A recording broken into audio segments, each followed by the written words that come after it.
I want to tell you about my trip to Padang Besar. I entered Padang Besar from Thailand, and there's actually two sides to Padang Besar, the Thailand side and the Malaysian side. And if you take the train from Hat Yai, Thailand, you can go to the Padang Besar train station where they actually have a custom office on both sides of the border. So once you get off the train, you can go inside there and transfer over. Me, I took the bus. So I used a different custom area, and from that area you can actually go up the stairs, cross the bridge, and get on a train that will take you down to Penang. That's an island south off the coast of the mainland. Now, when you cross the border, they actually fingerprint you.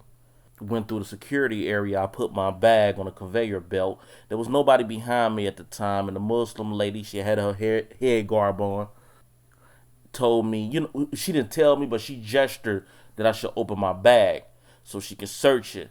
And when I unzipped my bag, I proceeded to pull everything out. She told me, no, you don't have to pull everything out. By this time, there's several Muslim ladies behind me. And she said, you don't have to pull everything out, just go ahead. And she checked them as well. So right then and there, I knew that in Malaysia, everybody treats you normal. Like I said in my other videos, I don't feel no racist vibe in Malaysia at all for the most part. Now, you don't have to stay in that town of Padang Besar. Like I said, you can go off somewhere else. But the first noticeable thing about this town was that nobody honked their horn. See, in Thailand, when you walking down the street, cabs are bonking their horn all the time trying to get a fare. In fact, you might see a cabbie standing on a corner asking tourists, hey, do you want to go somewhere? Can I give you a ride? Like, nah, man, I'm straight. But in Malaysia, everybody is reserved. They're not out there like that, like Thailand. Now, the first place I went was 7-Eleven. And don't bother asking that lady about hotel information. They do have an ATM in there. You can withdraw money. But she gave me the address to a homestay. And when I actually went over there with the help of another Muslim lady, because I didn't know where I was going, I didn't have a map or anything. There was nobody there. Nobody answered the door. Maybe they just wasn't home. But I returned back to a restaurant that was in the area. And people was nice for the most part, but there was a couple of ladies that was cooking, and they didn't want to talk to me, like they was scared almost. But I saw the same lady who helped me get to the homestay. I asked her, did she know of any hotels she didn't know? So I went to KFC because I needed internet so I can look up this information, look at the map, and see where I'm actually at. I went to KFC and I purchased something. The guys at KFC was real friendly too. And at KFC, you actually get a receipt that has the Wi-Fi password at the bottom of it. So I was able to find a hotel called the Green Hotel. It was located up a hill. Now on a map, I mean the area looked small, it looked convenient. But once you start walking, you're trekking up a hill. And keep in mind that I did not have any water for that entire day. I just hopped on a bus from, I think, Bangkok. Either Bangkok or Hat Yai. I didn't really have anything to drink. So I wasn't thinking at all. And it seemed like the heat in Malaysia way hotter than the heat in Thailand. Come to find out later is because it's closer to the equator than Thailand, right? So I wasn't thinking at all. And I was going to this area. In order to get to another area I was going to, I would have to walk all the way around, or I could jump over a sewer. See, they have open sewers out there. I almost fell into that sewer, not once, but twice. So I jumped over the sewer and I got lucky. I almost lost my balance and it would have been bad. But as I'm walking, I'm not thinking, I'm not paying attention. I almost fall into the damn sewer. Now, if I had a fell into that sewer, blood would have been everywhere, skin scraped. My trip would have ended before it ever got started. And keep in mind, I don't have travel insurance. So it would have been bad. But I got lucky. So I'm trekking up this mountain, it seems, this hill. It's very steep. I'm sweating like crazy. So I get on top of the hill, and on the map, where Greenhouse Hotel is located, it's not there. It's actually a house. And when I went inside their yard, it was like some kids playing. It was a very big yard, but a small house. When I started talking, they started laughing. Every time I said something, they started laughing. Now in Malaysia, majority of the people you come across speak English. It's not Thailand. So I guess they laughed because I was different.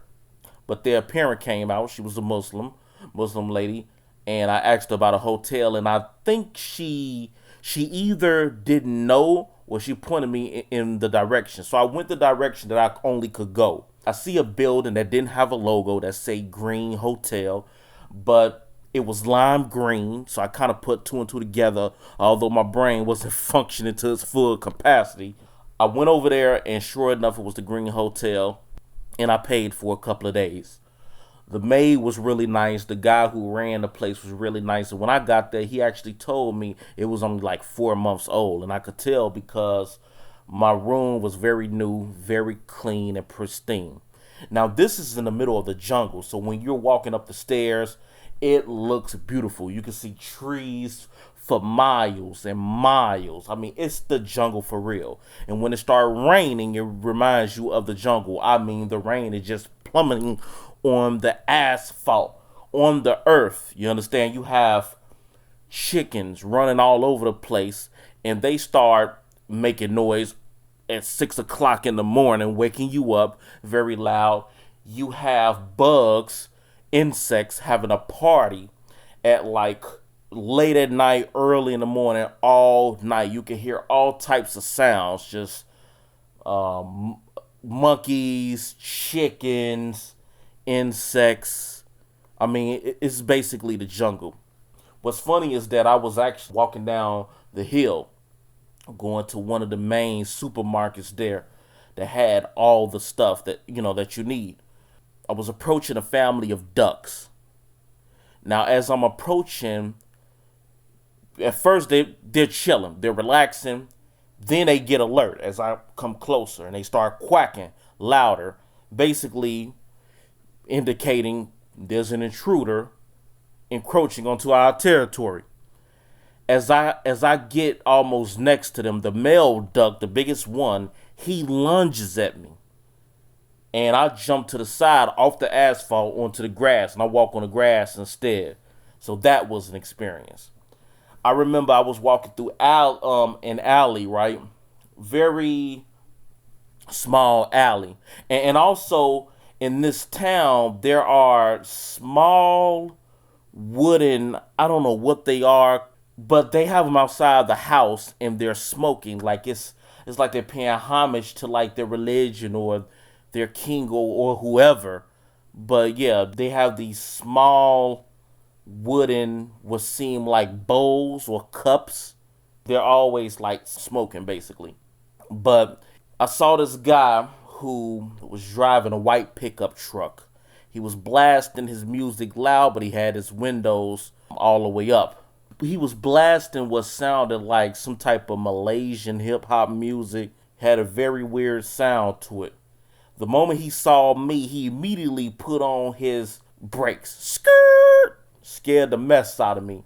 And he was jamming like, yeah, like camaraderie, like, yeah, you hip hop, you're down here and whatever. It was cool. So I just looked at him and nodded my head. So that was pretty cool. The hotel I stayed was only $20 a night. Like I said, the guy was very nice. He actually offered to give me a ride to the train station the next morning. The internet was all good. I didn't have a problem whatsoever. But you don't have to stop in that town if you want to. The moment you cross the border, you can just hop on a train and go down to Penang and then to Kuala Lumpur if you want. But all in all, the town was good. Thanks for listening. Hope you enjoyed.